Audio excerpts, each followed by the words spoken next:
It's a very warm welcome to the web design guru, Ivana. Welcome back.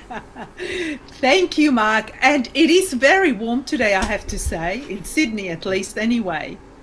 Yes, How is it for you?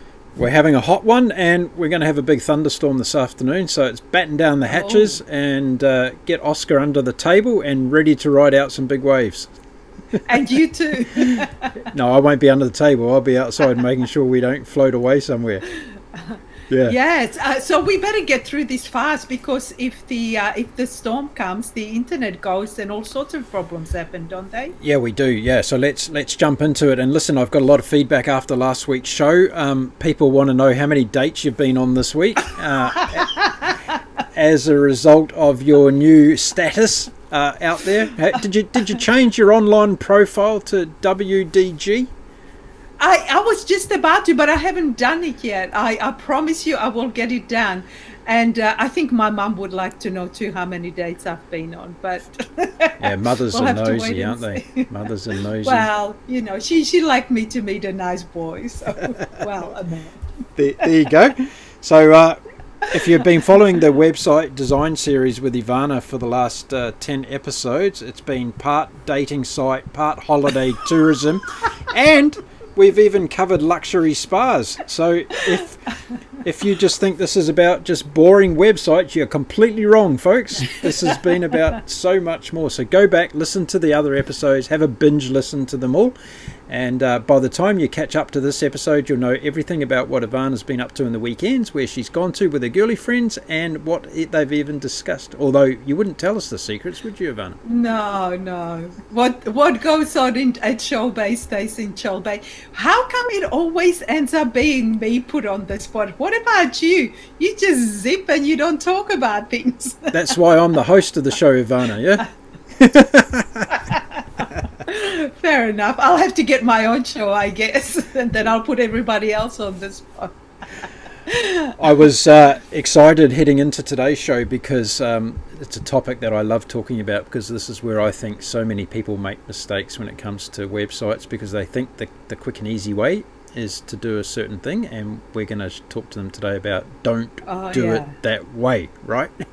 Absolutely, yeah. There's going to be a big warning. There we go. Can you put a big warning across a big the warning screen? sign across the screen? Yeah, absolutely. Watch out, yeah. So what are we going to talk about today? Let's tell everybody what we're going to be talking about. So today is sourcing images for your website, but before we get on to that, I just wanted to touch on what we covered in previous episodes. Yeah. You are organised. There we are. There's our schedule for today. But I'll tell you what, I think you want to go back to this one, right?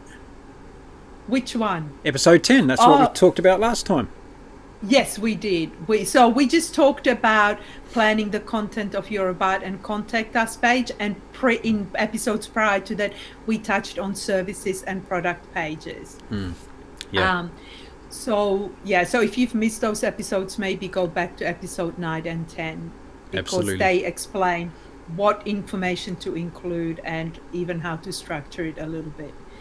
And so today, before we dive into the images for your website, we're actually going to review a website called BPO Heroes. We are, and here it is. So there it is. Okay, all right. Let's dive right in, shall we? Let's. So the first thing that I wanted to say is I like their tagline, hire a hero to fulfill the work. But that is, you can't actually see it on the first screen. You actually have to scroll down a little bit further. So, but I like it because it makes sense. It explains what you do. They also have a blog, and they have a number of calls to action throughout the website. And they also have a refund and cancellations policy, which I don't see very often on many websites. So they've done those really, really well.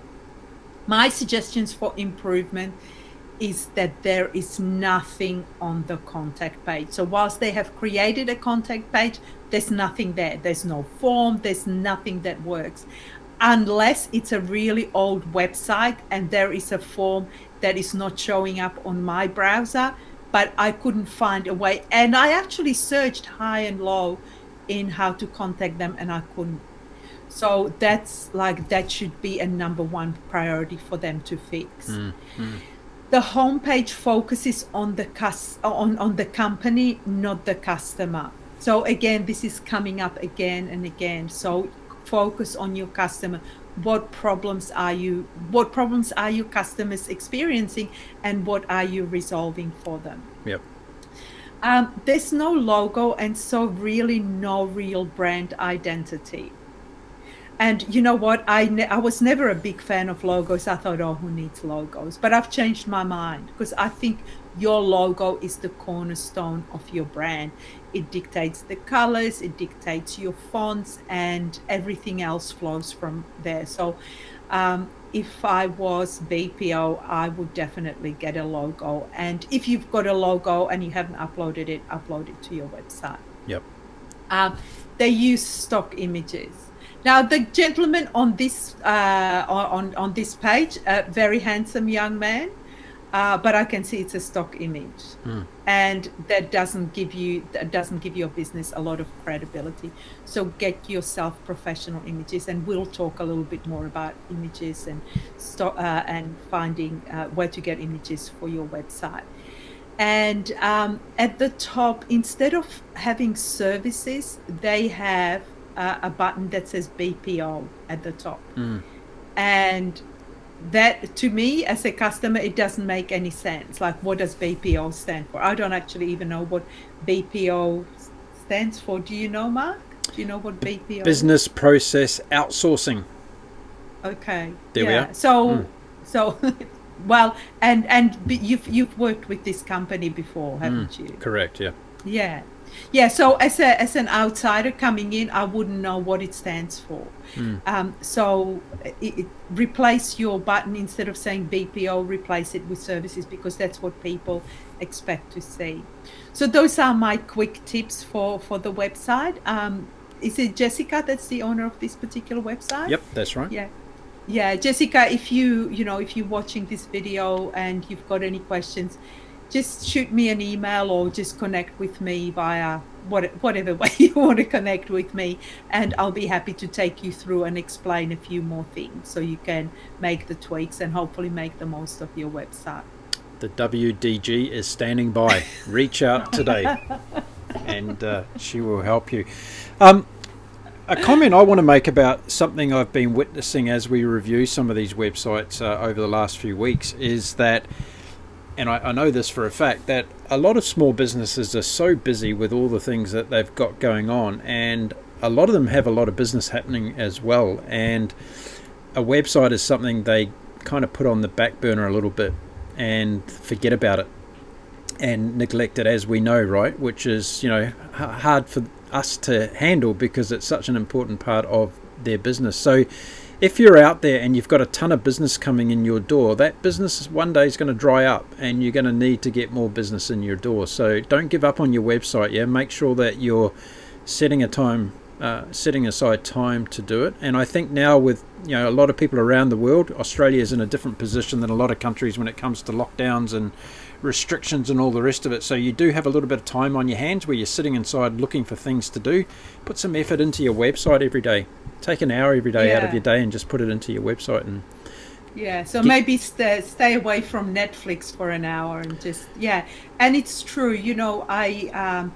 What I wanted to say, it's people are realizing more and more that this COVID-19 it's not just a one wave and we're done with it.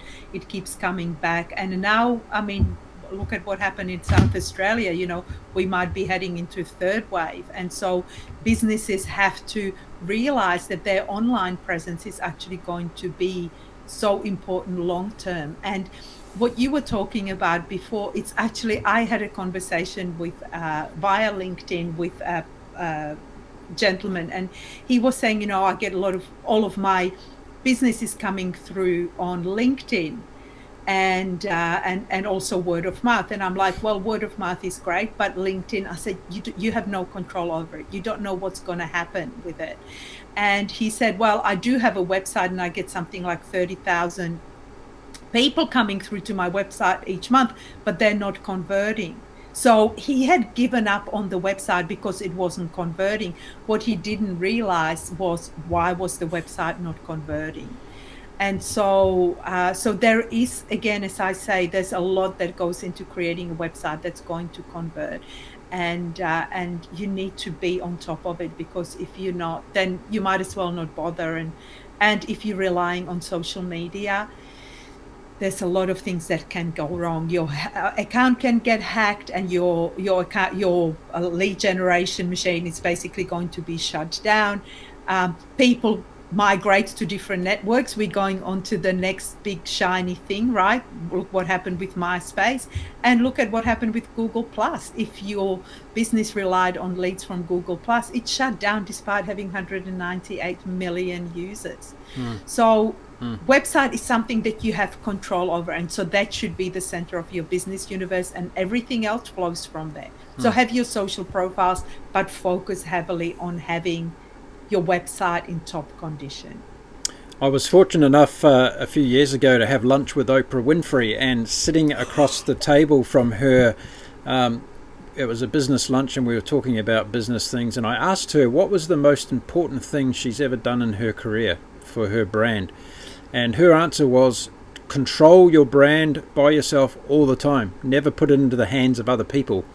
And Wow. if you look at her history, that, you know, she never sold herself out to the network. She always controlled her brand. It was her show, and it was going to be aired on the platform that gave her the highest ratings and opportunities. So it's a great lesson to be learned from that, is that what you've just been talking about is, you know, we use these social media tools as though they're going to bring us fame and fortune, when in fact, if they don't like you, they'll turn you off tomorrow for whatever reason. Right, so do you want to be somebody that has the destiny of your brand in your own hands, or do you want to be farming it out to other people? So there's a little bit of an antidote there to learn from. Yeah. Wow, I'm impressed. You saw Oprah. I was so desperately trying to go and see her show. I could never get the tickets. Should have just contacted you. You've got insider contacts. She doesn't have WDG after her name, Ivana. Oh, she's got plenty of other things. Oh my God, I absolutely adore her. I think she's just so incredible. So, oh wow. Okay, well, So before we that's- turn this into the Oprah show, let's get back to talking about websites. And today's subject, we're going to be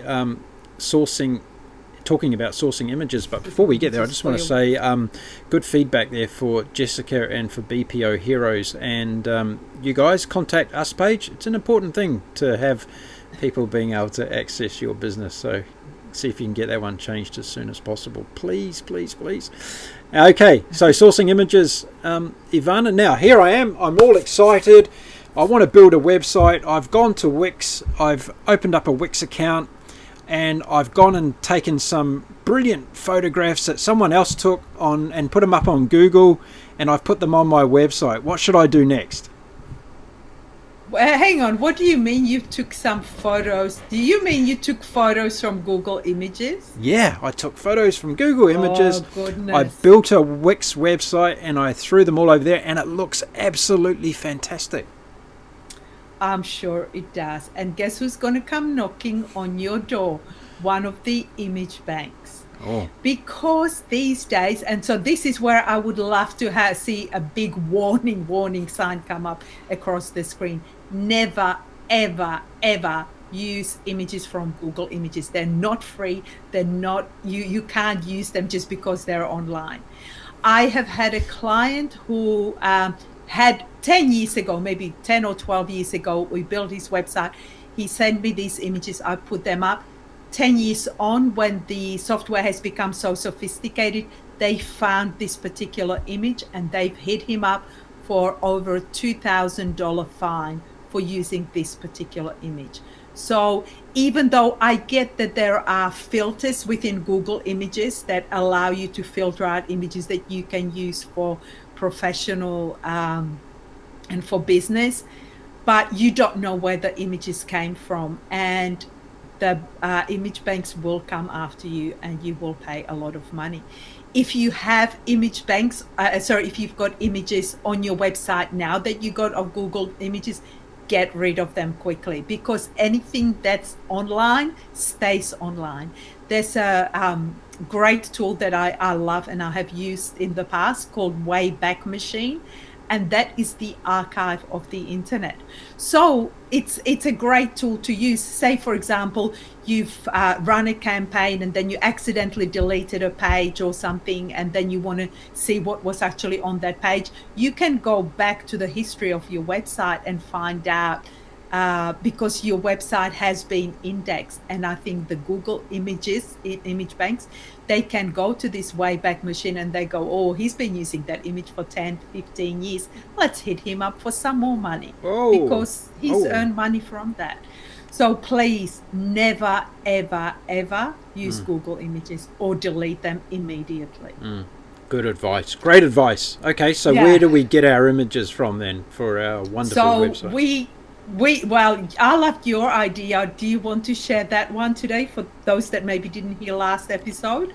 Yeah, I'm always trying to think of creative ways that I can get great images for free, because I know there's lots of places you can go and buy images and you can ask photographers to do them, but I find that sometimes to be a little bit time consuming. So I'm fortunate enough to live on a sailboat, and this is my home office, and every now and again I give my DSLR to my mates here who go out racing during the week while I'm busy working, and they go and take some wonderful photographs for me out on the ocean of some sailboats, some sunsets, some dolphins, some turtles, and everything else that I can use for my website. So ask around. There might be a family member or a friend who's got a great hobby, and they can take along your camera and go and get you some amazing photographs to use on your website. Think outside the box, people. That's what it's all about.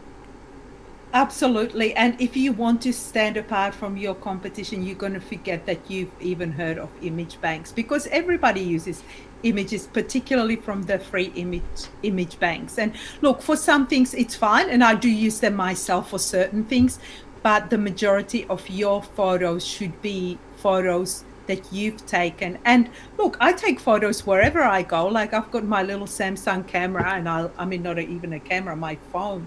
And it's brilliant, the photos that it does, and now the filters that you can put on it. I'll take a picture of a sandwich. You never know when you might need a picture of a sandwich, right? So keep taking photos, because you never know what, like, you might want to use them on a blog or on your social. You might be putting together a nice quote card or something that you're putting on social media. So just use your own photos. That would be number one. The other one is to hire a professional photographer. And they're not expensive, not as expensive as they used to be once upon a time. On Airtasker, you can get a great photographer for $200 to $300, and they'll spend an hour or 2 hours with you. Obviously, you have to negotiate. And then these days, you get all of the photos, so you might walk away with 60 to 80 photos that you can use on your website and your social platforms and everything like that. And you're right, if you've got a family member who's a photographer, or even if it's just a hobby photographer, those images are perfectly fine to use. But for a lot of my coaches, consultants, and service providers, I like to see real photos of the actual people who run the business. And so getting professional photos goes a long way. If you don't have, or if you're just building the website and it might take you, a few weeks or a few months to get your own images, then the next point would be probably to go to the paid image banks, because you can get professional photos, and there's there's a lot more images than there are in the free image banks, and not as many people are using them. And you're looking at anywhere between sort of $5 up to about $50 per image, depending on what it is.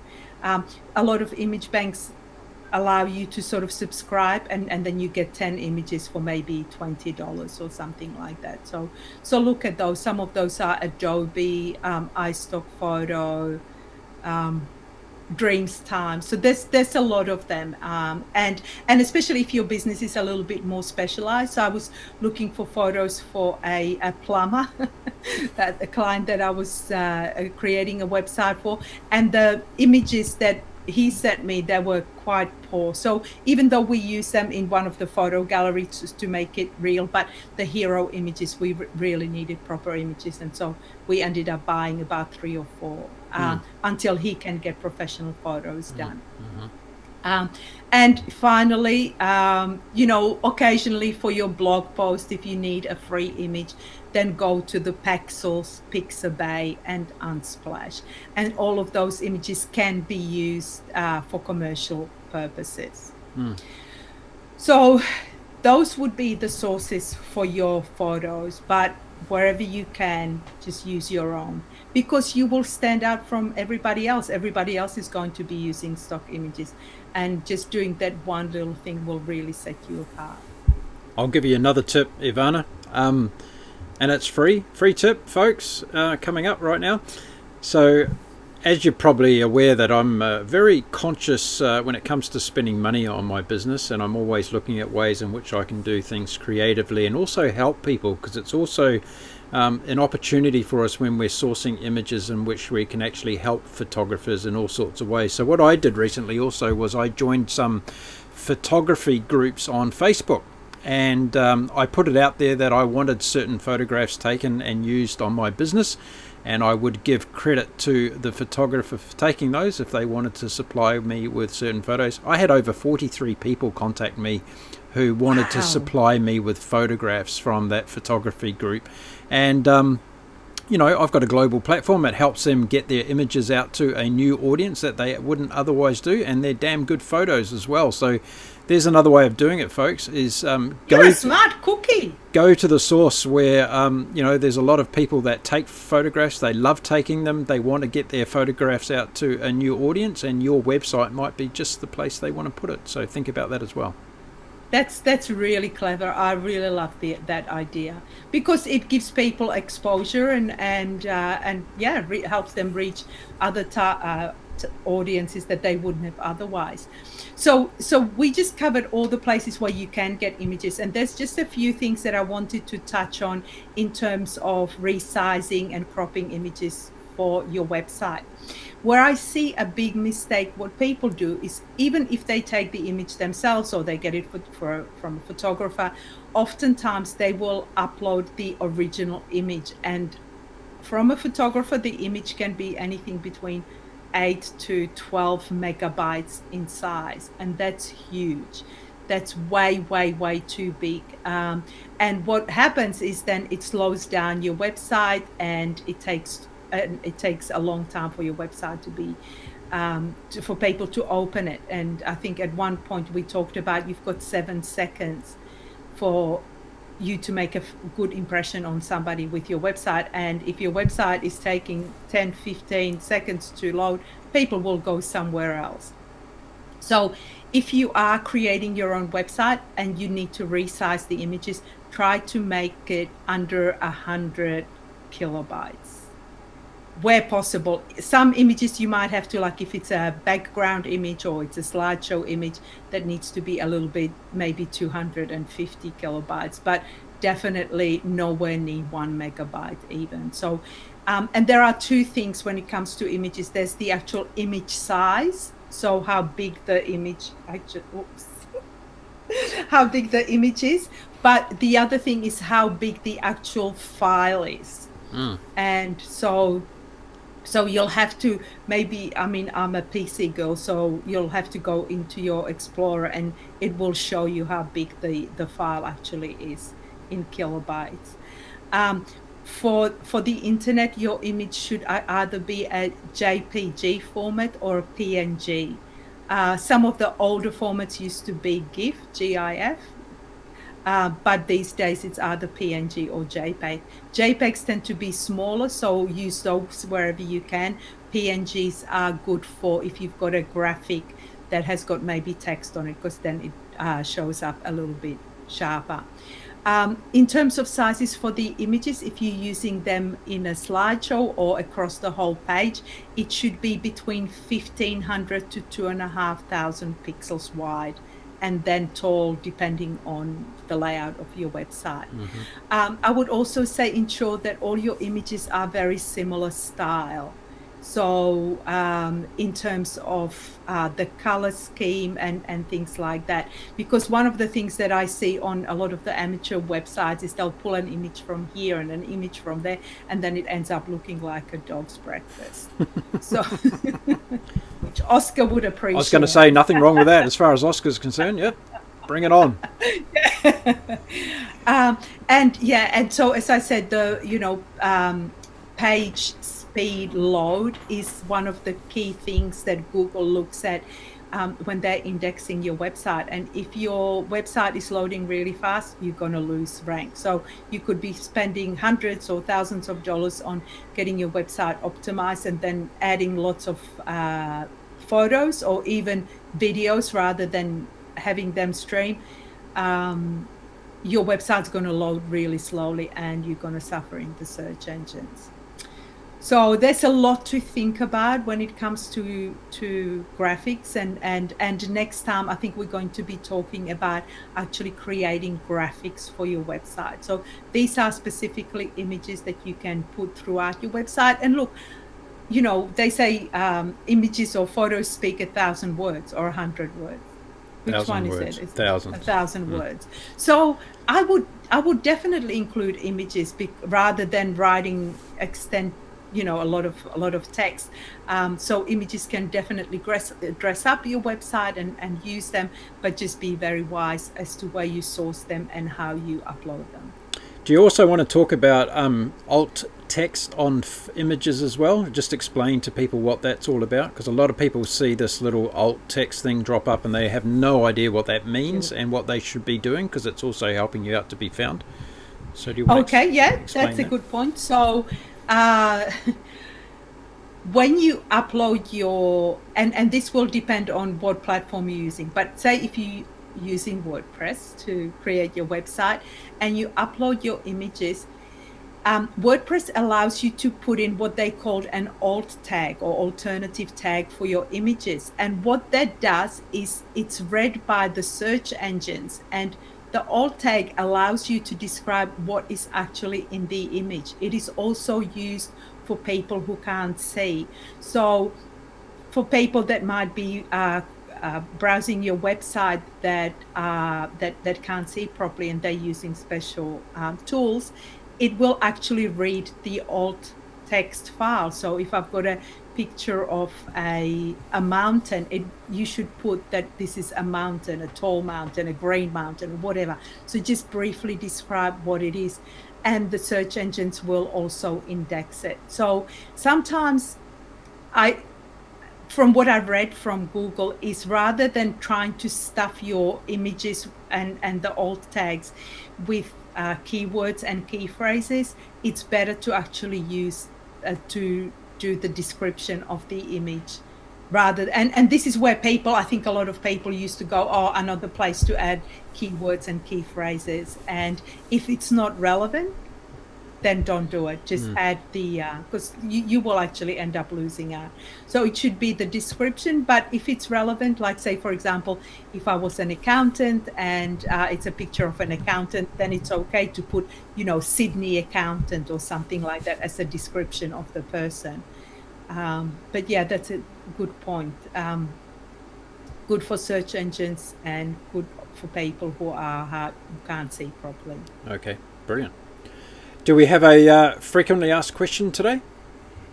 Yes. How long will it take to create my website? How long are you going to be alive for? Yeah. So I've done websites in a week or 10 days. I've also done websites that have taken a year. And generally why it takes so long is because too many girly weekends people's away. Sorry? Too many girly weekends away. No. No, where I find that most people sort of why it takes long is because life gets in the way. And so I might be waiting for 3 or 4 weeks to get feedback on maybe a layout that I had done. And sometimes people will go away and they'll talk to their friends, and then their friends come up with suggestions and things like that. And so it just ends up going back and forth. But I think there's no reason why your website shouldn't be done within a month. I think a month is a good time to get everything done. Obviously, if you have a website that's got 10,000 products and things like that, that might take a lot longer, especially if it's got shopping carts and more advanced functionality, then maybe up to 2 months. But you know what? I get a lot of customers contact me saying, I've been working with a designer in India and we've been working on this website for 7 months, and now I can't even get them to get in touch with me or answer my questions, or they don't want to do the updates. And unfortunately, sometimes, people try to save a few $100s and it ends up costing them a lot more. So let's say you're a married celebrant. I work with a lot of married celebrants. It's a basic website, basic functionality. It's mainly information driven, lots of good photos, maybe 10 pages. That website should only take maybe 2 to 3 weeks to get done. So I would say, yeah, under a month generally. And, you and I worked, and we actually did a website that had a lot of information and stuff, and we got it done in about 3 or 4 weeks. 3 or 4 weeks, yep. Exactly. Yeah. Yep. Yeah. And there was no girly weekends during that process. It was all head down and focused. It was very, very good. Actually, Ivana, I had a male member of the audience contact me in the last week and just asked me to ask you. He wants to know when the next girly weekend's going to be. He's obviously following that series. You know what? It's bloody hard getting like four girls together. Like we kind of about an hour to 2 hours apart, and and we all have kids. So trying to get the 4 of us, it's probably going to be easier for me to get an appointment with Trump than it is to get my girls together. So there you go. There's your answer, Mr. X out there, who's wanting to know when the next girly weekend's happening. It's not planned yet, but we'll keep you up to date here. We're working on it. We're working on it on the web design series. We'll keep you up to date on that. Okay, so those are really good points, though, in terms of people taking shortcuts, and it's like everything in life, right? Like if you try and get there the fastest way possible, you're not going to end up with probably the best outcome. So needless to say, there's people that have used the shortcuts that have ended up with a good website, but they're in the minority, they're not in the majority. So that's why we're doing this series, Ivana, right? And if people give it priority, then there's no reason why it can't be done faster. But I find that in most cases, people when they get their website when they're starting out in business, and there's so many other things that they have to worry about. So that kind of gets put on the back burner. But if you're working with a good designer or developer, they will drive you. I actually crack the whip on a lot of my clients saying, I need I need your feedback, I need further instructions and things like that. So sometimes they get maybe a bit sick of me, but I want to get it done as quickly as I can so they can launch and they can run off with it. I think you're going to get a lot of new requests now talking about cracking whips and things. That's probably going to bring a whole different show. It's going to bring a whole new lot of audience to us. What's the homework for today, Ivana?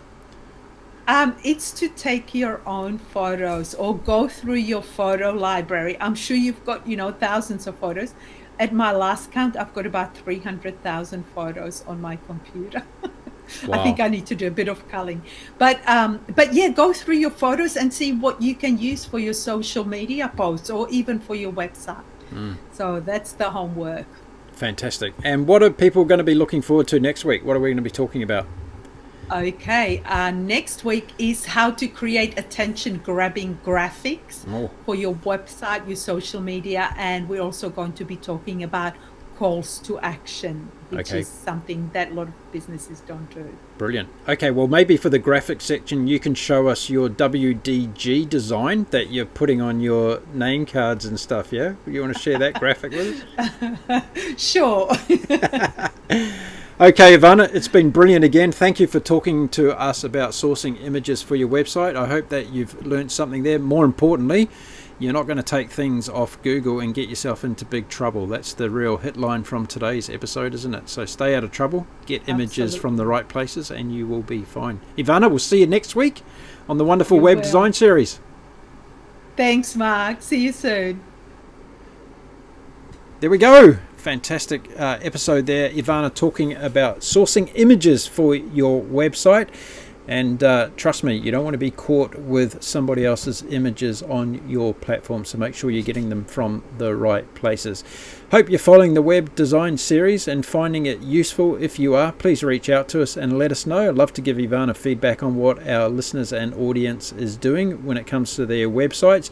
And if you even want to send us your website to have a look at, I'm more than happy to get Ivana to have a look at it and give you some feedback. And she's happy to help you out wherever she can. Check out all the show notes for the free downloadables, also Ivana's website address and how to get in contact with her.